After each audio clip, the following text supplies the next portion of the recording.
Digno de honra, digno de honor, digno de gloria y de loor, digno de cantos y de adorar, digno de ofrenda traída al altar. Tú eres digno, Dios Padre nuestro, tú eres digno. El Señor bendiga a cada uno esta noche. Damos gracias a nuestro Dios que nos da la bendición de acercarnos, de poder apartar tiempo en nuestro día a día para poder tener este momento en el cual nos reunimos como iglesia, nos reunimos como hermanos en Cristo, como familia en el Señor, para poder alabar su nombre, para tener este tiempo de estudio bíblico y como es también parte de lo que se hace los miércoles, buscar al Señor en oración. Me alegro que esté cada uno de ustedes esta noche. Vamos a abrir nuestras Biblias y vamos a continuar esta oportunidad hablando sobre el Evangelio según San Mateo, en el tema que estamos empleando respecto a la oración. Así que vamos a Mateo capítulo 6.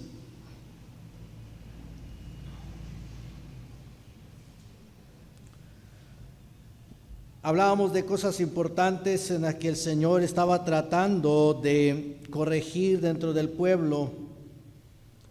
Habían cosas que no correspondían a lo que era verdaderamente orar, lo que era dirigirse al Señor. El pueblo había olvidado en verdad que era comunicarse con Dios. Y hermanos, no estamos tan lejos a veces nosotros. Olvidamos que es comunicarnos con Dios, porque va mucho más allá de solamente pedir para aquellas cosas que necesitamos. Hay algo mucho más profundo que el Señor quiere enseñarnos respecto a la oración. Y estamos en el capítulo 6, leemos versículos 9 hasta el versículo 15. Amén. Vosotros pues oraréis así: Padre nuestro que estás en los cielos, santificado sea tu nombre. Venga tu reino, hágase tu voluntad como en el cielo, así también en la tierra. El pan nuestro de cada día, dánoslo hoy, y perdona nuestras deudas, como también nosotros perdonamos a nuestros deudores. Y no nos metas en tentación, mas líbranos del mal. Porque tú eres el reino y el poder y la gloria por todos los siglos. Amén. Porque si perdonáis a los hombres sus ofensas, os perdonará también a vosotros vuestro Padre Celestial. Mas si no perdonáis a los hombres sus ofensas, tampoco vuestro Padre os perdonará vuestras ofensas. Oramos al Señor. Bendito Dios, gracias por darnos la oportunidad de acercarnos para poder estudiar su palabra. Gracias porque tenemos la ayuda y la guía de su Espíritu Santo, que está dispuesto, Señor, a enseñarnos. Abra nuestra mente, por favor, abra nuestro corazón y trabaje en medio de cada uno de nosotros, para que al escuchar su palabra, Señor, cada verdad sea esculpida en nuestros corazones, y a su vez, Señor, estas puedan producir frutos que puedan honrar y glorificar su nombre, Señor, que nuestra vida pueda hacer esa evidencia, Señor, de la obra grande que usted hace en nosotros. Gracias damos en Cristo Jesús. Amén y amén. Nuestra comunión con el Señor, nuestra relación con el Señor debe tener como base la humildad. Debe tener como base buscar una intimidad personal con Dios, y para esto nos sirve también la oración. Ahora estábamos hablando respecto a lo que el Señor les dijo a los discípulos que debían de hacer cuando oren. Cuando oren, decir: Padre nuestro que estás en los cielos. Hablábamos de ese Padre, lo cual implica que no todos pueden comunicarse con el Señor de esta forma. No todos pueden decirle Padre. Padres son aquellos, o Padre puede decirle a aquellos que han venido a través del arrepentimiento y la fe en Cristo a ser parte de los hijos de Dios. Si alguien no es parte de los hijos de Dios, no puede dirigirse a Dios como Padre, porque el tal no es todavía reconocido como hijo. La única forma en que nosotros llegamos a ser hijos de Dios, como nos enseña el Evangelio según San Juan, capítulo 1, es que nosotros vengamos y recibamos a Cristo. Pero recibir a Cristo tiene implicaciones importantes. No es solamente el decir yo recibo a Cristo. El recibir a Cristo es hacer de Él nuestro Salvador, es que Él sea el que mande y gobierne sobre nuestras vidas. Y esto no hay forma de conseguirlo a menos que haya arrepentimiento en la persona. A menos que la persona se vuelva de sus pecados, confiese al Señor sus pecados, entonces será perdonado de esto y podrá ser llamado hijo de Dios. Así que el Señor entonces le dice, ustedes deben recordar que quien está arriba es el Padre Celestial, a quien ustedes pueden llamarle Padre, pero sin embargo deben de saber que Él no es igual a ustedes. Él es el Padre Celestial, Él es el Padre Eterno, aquel que habita donde nadie más puede hacerlo a menos que Él permita. Así que Él dice, Padre nuestro que estás en los cielos, y decíamos que esta palabra nuestro debe recordarnos que nosotros como creyentes no estamos solos. Hay más personas en Cristo, más hermanos, de los cuales somos todos familia uno de otros. Y mucho más cuando hablamos del cuerpo de Cristo de manera local, es decir, esta iglesia local. Todos somos aquellos que hemos entregado nuestra vida al Señor, somos hermanos unos de los otros.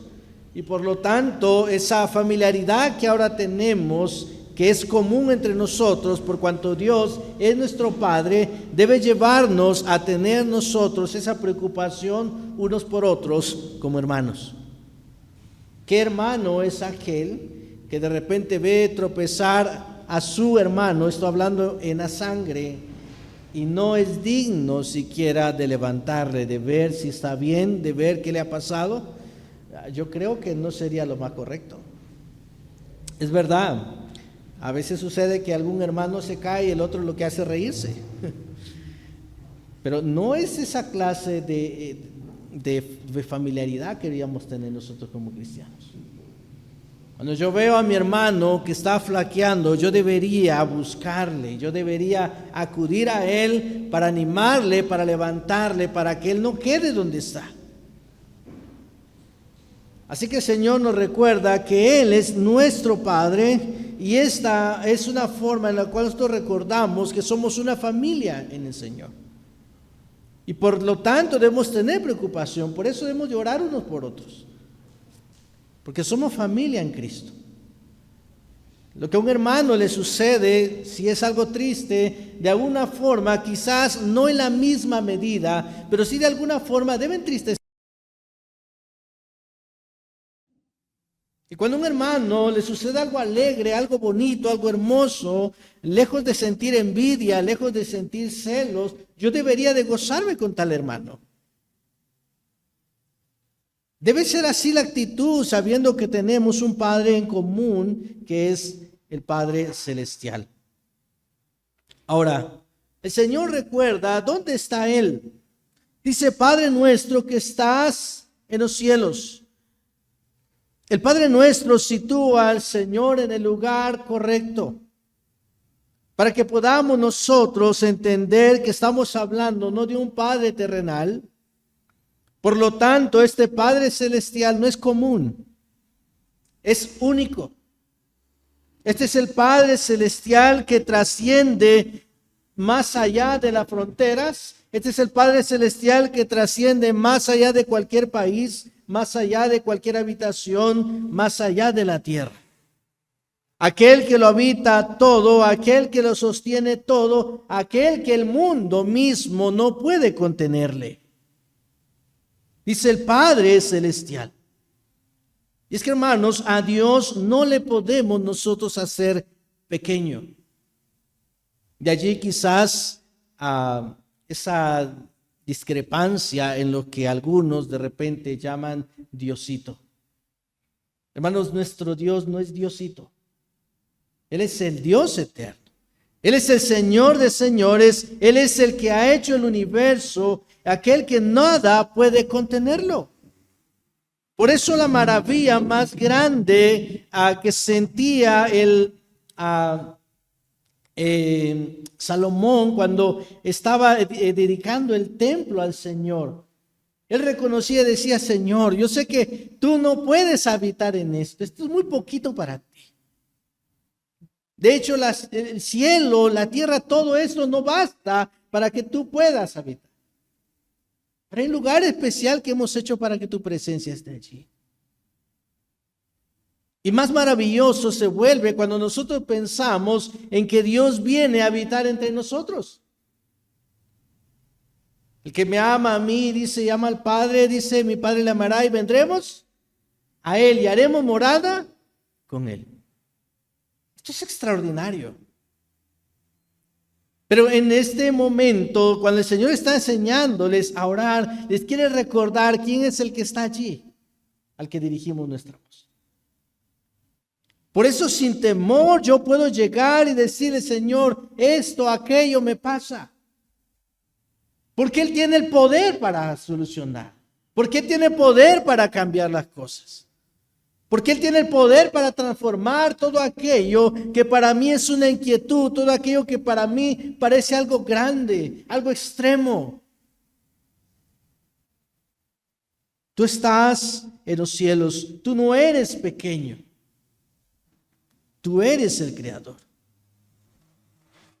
Y esto implica que Él no es la creación misma. Hay una idea que circula o que algunos tienen que piensan que todo es Dios. Entonces cuando salen y miran un árbol, dice: ahí está Dios en el árbol. Y miran una nube, ahí está Dios en la nube. Hermanos, eso no es Dios. Son creación de Dios, son cosas que Dios ha hecho para reflejar, para poder mostrarse a la humanidad. Vayamos por favor al libro de Romanos por un momento, para que nos quede un poco más claro esto que estamos hablando cuando decimos que Dios es el creador, pero no la creación misma. Vamos a Romanos capítulo 1.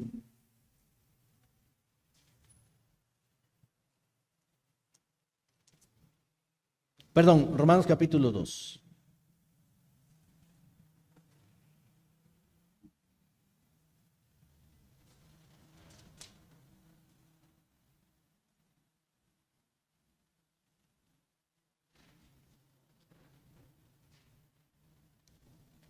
Me disculpan, regresemos al 1, hoy sí estamos bien.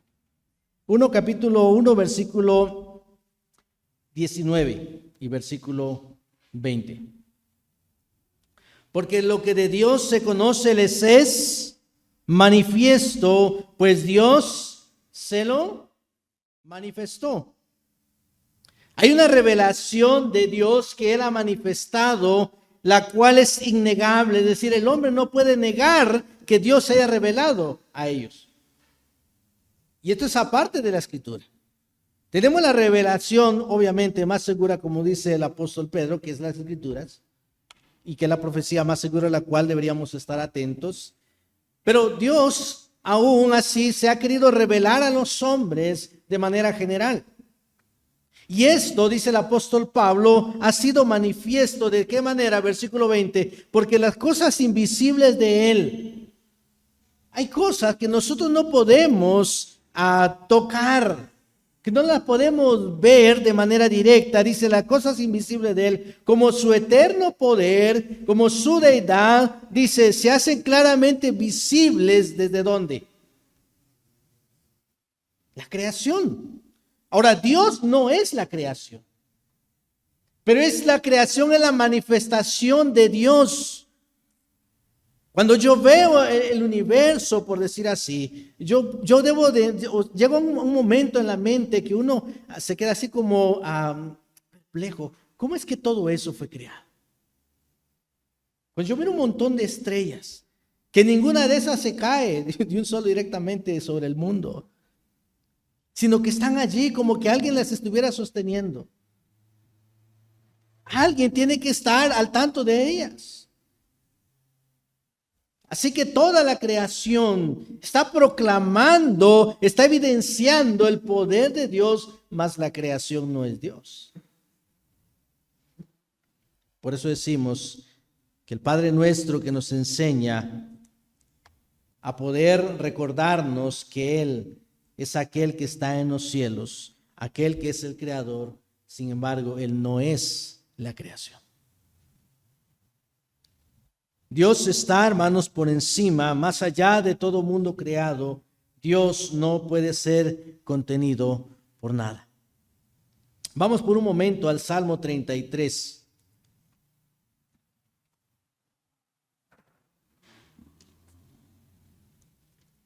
Y en el Salmo 33 vamos a ver cómo el salmista va a tratar de hacernos entender parte del carácter del Señor.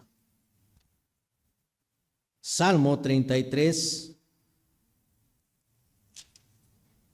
Amén.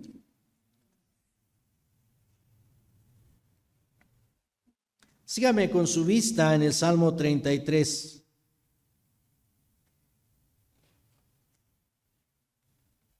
Desde el versículo 13. Salmo 33, versículo 13. Desde los cielos miró Jehová, vio a todos los hijos de ¿quiénes? De los hombres.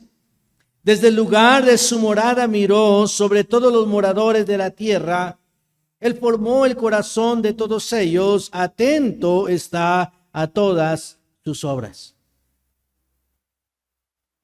Es decir, que Dios tiene sus ojos puestos sobre cada uno. Él sabe a dónde vamos, Él sabe qué es lo que hacemos, Él sabe a dónde se dirigen nuestros pies, Él conoce incluso nuestros pensamientos y la intención que hay en ellos. Dice el verso 16, el rey no se salva por la multitud del ejército, ni escapa el valiente por la mucha fuerza. Vano para salvarse es el caballo, la grandeza de su fuerza a nadie podrá librar. Verso 18.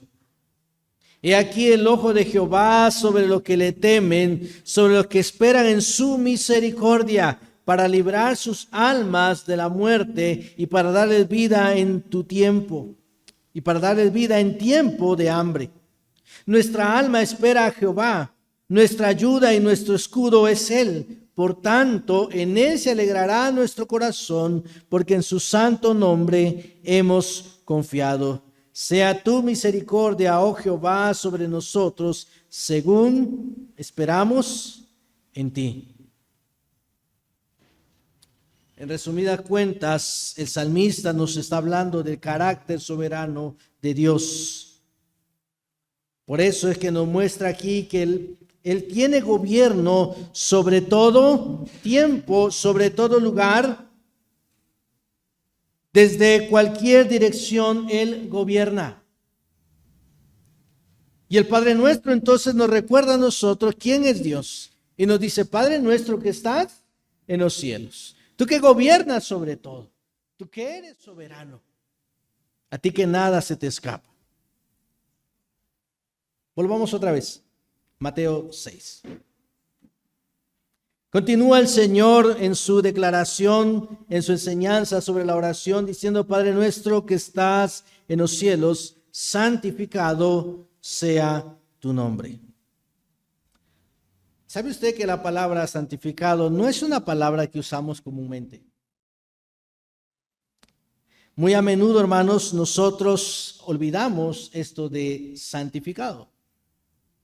La palabra significa ser honrado, ser venerado, pero tiene implícito algo que tiene que ver con la palabra santificar, y esto significa poner aparte algo con un propósito especial. Ahora, Dios está aparte de todo. Por eso Él no tiene relación ninguna con el pecado. Así que el Señor nos está mostrando el carácter de Dios, el cual nos hace reconocer que en todos los sentidos Él es el único, el cual es santo en sí mismo. Nosotros somos santos, como dice la Escritura, pero no en nosotros mismos. Nosotros somos santos porque Él nos santifica a través de la sangre de Cristo, a través de ese sacrificio. Llegamos nosotros a tener de manera posicional una santificación, la cual gozamos y es la que nos permite tener entrada al cielo y nos permite tener esa relación con el Padre. Pero yo no soy santo en mí mismo. De hecho, todo lo contrario. Yo soy pecador en mí mismo. La tendencia de mi naturaleza humana es buscar hacer todo lo contrario de lo que Dios quiere. Por eso nadie, hermanos, puede salvarse. Por eso nadie que esté confiando en sus propios medios para alcanzar el cielo va a poder salvarse. Es un fracaso rotundo. Y el Señor nos dice a nosotros, el único que es santo, que es apartado de todo, en su naturaleza, es el Padre. Es Dios. Él es santo. Nosotros hemos llegado a ser llamados santos y vemos nosotros, por ejemplo, en la carta del apóstol Pablo cuando escribe diciendo, Pablo, siervo de Jesucristo, apartado para el Señor. Y empieza a hablar a todos los santos que están en Roma. ¿Y quiénes serán esos santos? Son todos los creyentes. Y en muchas de sus cartas Pablo se pronuncia o habla a los creyentes y se refiere a ellos como santos porque ellos han sido santificados en Cristo posicionalmente, pero no son santos en sí mismos. Así que Él, el Padre, es el único que tiene una santidad en su propia naturaleza. Así que en Él se encierra todo lo que es la santidad. Y por lo tanto, si Él es santo y si Él es soberano porque está en los cielos, Él tiene el poder y tiene la autoridad de demandar de sus criaturas esto mismo. Nombrar a Dios, hermanos, como santo, apartado de todos, nos recuerda a nosotros también nuestra posición. El Señor quería que cada uno se pudiese dar cuenta que es verdad. Hay un acceso hermoso de poder llegar hasta el Padre que está en los cielos, pero no olvidemos, que Él es santo. Así que cuidado en la manera que nosotros tratamos de acercarnos como si fuese cualquier cosa. Forma parte de lo que nosotros debemos detener. Pensar siempre en que Él, en su carácter mismo, es santo. Si nosotros leemos, por ejemplo, en 1 Samuel, todo el capítulo 2, y no lo vamos a hacer por supuesto ahorita por falta de tiempo, pero Ana resalta y reconoce la santidad de Dios en todo el capítulo. Si nosotros recordamos, por ejemplo, Apocalipsis 15:4 dice que se adora ahí al Dios santo. Y así podríamos hablar también de 1 Pedro 1:16, cuando Pedro recuerda la santidad de Dios. Olvidamos con mucha facilidad que Dios es santo. Y por eso, hermanos, a veces, incluso cuando venimos a este lugar de adoración, cuando venimos a este lugar, como el Señor dijo, mi casa de oración será llamada, a veces no venimos pensando y meditando, allí va a estar el Dios santo.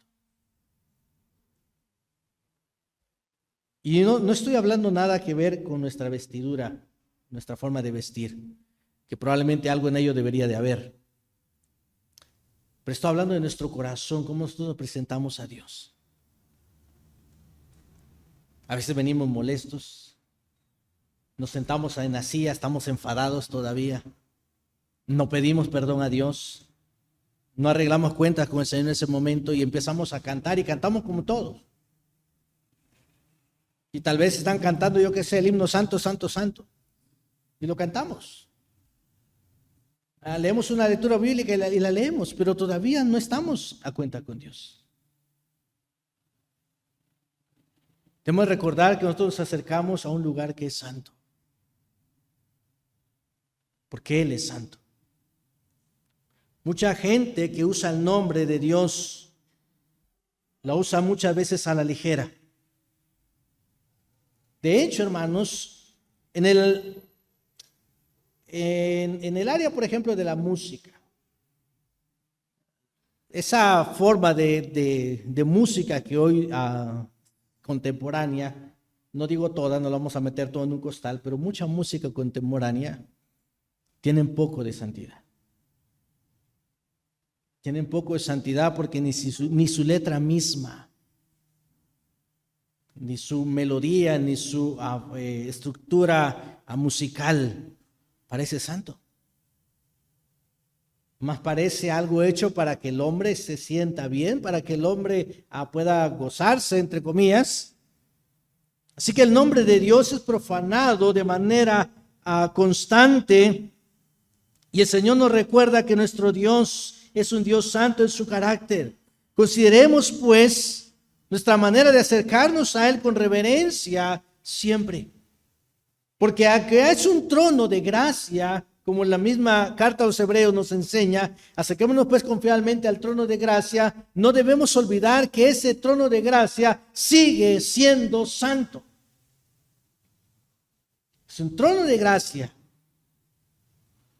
pero que lo rodea toda la santidad del Señor. Y que la única razón por la cual nosotros podemos llegar a ese lugar es porque el Santo Hijo de Dios dio su vida en la cruz del Calvario.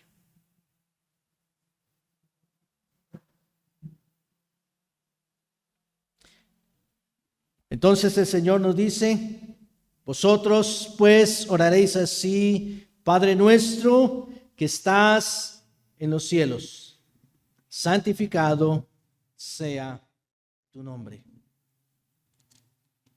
La pregunta es: ¿santificamos su nombre? ¿Cómo santifico yo el nombre del Señor? Porque no se encierra solamente en la manera que yo me expreso de Él, sino cómo yo también puedo dar testimonio y puedo reflejar a Él en mi vida. Si yo me llamo creyente, si yo me llamo cristiano, de alguna manera yo estoy representándole a Él. Y ese santo que es Él debe reflejarse en cada uno de sus hijos. Esa santidad. Pero ¿sabe qué? Muchas veces nosotros no estamos pensando en la santidad de Dios. Por eso hacemos lo que hacemos, sin consultar a Dios si está bien o no. Por esa razón es que cuando vamos a comprar ropa, nosotros el pensamiento es: si me gusta, me lo compro. ¿Me gustó esto? A ver qué dirá ahí, no sé, podrá decir una tontería, pero no importa, pero me gustó. Si tú eres un hijo de Dios que representa a su Señor, debes de tener cuidado hasta en esos pequeños detalles. No estoy diciendo que vamos a poner un rótulo, vamos a poner a mano Michael ahí atrás para que ande revisando quién trae qué camisa, quién trae qué calcetines. No. Esto es algo muy personal, esto es algo que nosotros debemos de hacer. Debemos de pararnos en el espejo antes de salir y decir: Señor, ¿qué le parece cómo voy? ¿Refleja esto su carácter, Dios? Porque cuando yo vaya en la calle, yo no quiero que la gente blasfeme su nombre por mí. No quiero que la gente diga: y es cristiano. Ya se metieron con la ropa, ¿no? Ya es problema. Vayamos a cosas más prácticas. Nuestra forma de conducir. Refleja al Señor cuando manejamos por las calles. Nuestra desesperación, nuestra impaciencia, nuestro mal carácter, mal genio, porque alguien quizás no fue sabio a la hora de conducir y se nos atraviesa, y nosotros venimos y le decimos de todo hasta lo que se va a morir. Refleja eso la santidad del Señor. Estoy santificando el nombre de Dios así. Y hermanos, somos muy propensos a todas estas cosas. Por eso les digo que con facilidad olvidamos santificar al Señor en nuestras vidas. No, es que es más fácil venir a la iglesia, es más fácil orar aquí y decir, Señor, tú eres santo. Es más fácil cantar. Lo difícil es vivirlo allá afuera. Lo difícil es que cuando yo vaya a X o Y lugar, tenga que hablar con los compañeros, santifique el nombre del Señor ahí. Lo difícil es que cuando yo haga mis negocios, santifique el nombre del Señor ahí. Santificado sea tu nombre. Sigamos en el texto. Todavía tenemos una hora. Seguimos, dice la Escritura, vamos al versículo 10. Venga tu reino, hágase tu voluntad como en el cielo, así también en la tierra. Esto del reino en el diccionario se define como un territorio o un estado con sus habitantes sujetos a un rey. Nosotros tenemos un contexto muy diferente debido a nuestra ubicación geográfica para entender este concepto de reino. Es complejo, porque la historia de nuestro país de hecho nos presenta figuras a las cuales nosotros, por ejemplo, en septiembre honramos. Figuras que se levantaron en tremenda resistencia contra monarquías, gobiernos y cosas así. De hecho, nuestros himnos y símbolos tienen más que ver con revolución, tiene más que ver con rebeliones de los pueblos, tiene más que ver con un énfasis en la valentía de aquellos que no dejaron que otros los mandaran. Entonces el contexto para entender lo que es un reino nos cuesta un poquito más. Porque de hecho vivimos con la frase de libres, soberanos, independientes, ciudadanos. Así que esto choca un poco para nuestra cultura acerca de lo que es un rey, de un reinado, y de cómo esto debe comprenderse en la naturaleza del reino de Dios. Si nosotros dejamos de pensar en estos términos, haríamos a un lado pensar entonces que el reino de Dios es un asunto de territorio o es un asunto de estado. Hermanos, el reino de Dios es mucho más que eso. De hecho, el reino de los cielos no tiene que ver con un asunto político. El reino de los cielos no tiene que ver con este mundo en sí. Recuerden que el Señor, cuando estaba con Pilato y Pilato le preguntó si él era rey, le dice, mira, mi reino no es de este mundo. Así que no te preocupes, Pilato, tú vas a mandar ahí y haz lo que tú quieras. Ya de pronto vienen tus días, te vas a morir, pero mi reino no tiene nada que ver contigo. Él sabía que el reino sobre el cual Dios reina no está confinado a un territorio en particular, porque Él gobierna sobre todo. O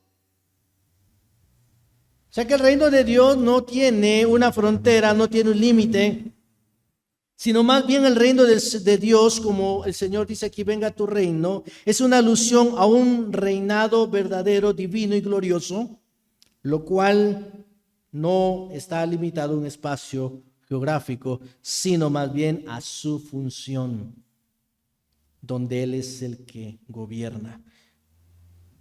Si nosotros recordamos en la historia de Israel, cuando ellos salen de Egipto y el faraón les está persiguiendo para poder matarles porque se ha arrepentido de haberles dejado ir, todo el ejército de Faraón muere allí en el Mar Rojo. Todo el pueblo de Israel es librado de esta catástrofe. Así que hay algo hermoso que se produce después de esto. Y es un cántico, el cántico que nosotros tenemos registrado de María, de Moisés. Y todo ese cántico, hermanos, eleva o exalta la victoria y proclama al Señor Jehová como aquel que reina eternamente y para siempre.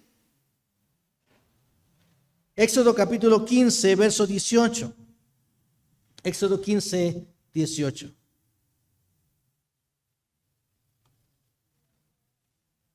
Vamos a Éxodo 15, 18.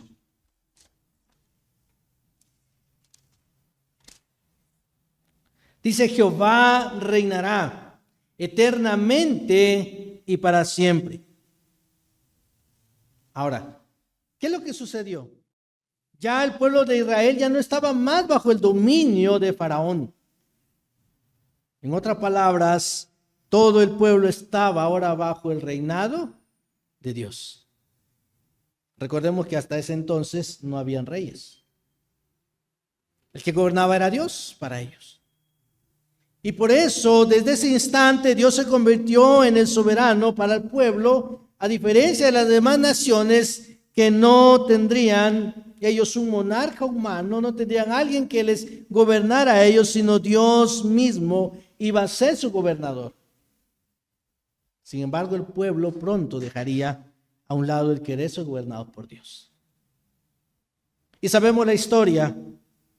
Ellos le dicen a Samuel: Samuel, nosotros queremos un rey. Un rey como tienen todas las naciones. Mira, la nación de aquí tiene su rey, la otra nación tiene su rey. Nosotros queremos ser iguales. Y a pesar de muchas demostraciones del poder de Dios, de la fidelidad de Dios, y a pesar de que Dios mismo les entregó su ley para poder vivir en un enfoque bastante equilibrado como sociedad, con leyes que podían ayudarles a ellos a tener una vida mejor, la petición de ellos fue: queremos que tú nos constituyas un rey. 1 Samuel 8:5. Un rey que nos juzgue como tienen la nación. ¿Y Dios? Sabemos, la historia dice que Samuel se siente dolido en su corazón. El profeta está dolido porque él sabe todo lo que va a acontecer si Dios deja de gobernar de manera directa a ellos. Y sin embargo, el Señor le dice: déjalos, porque no te han desechado a ti, sino a mí. Esto iba a traer diversas cosas, y por ejemplo, produjo lo que es la desigualdad de la creación de una realeza, de una corte y un ejército. Empezaron las clases sociales. Unos mandaban sobre otros ahora. Ya no era Dios el que estaba gobernando. El pueblo iba a tener una monarquía humana igual a las naciones de alrededor, y juntamente con eso, la santidad en la que debían de vivir se iba a ver afectada también.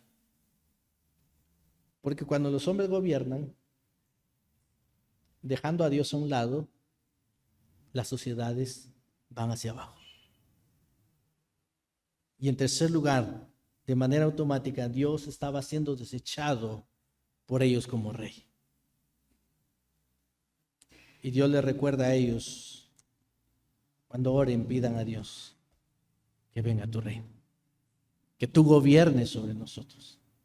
Y vamos a hablar un poco más de esto, porque no lo vamos a terminar acá.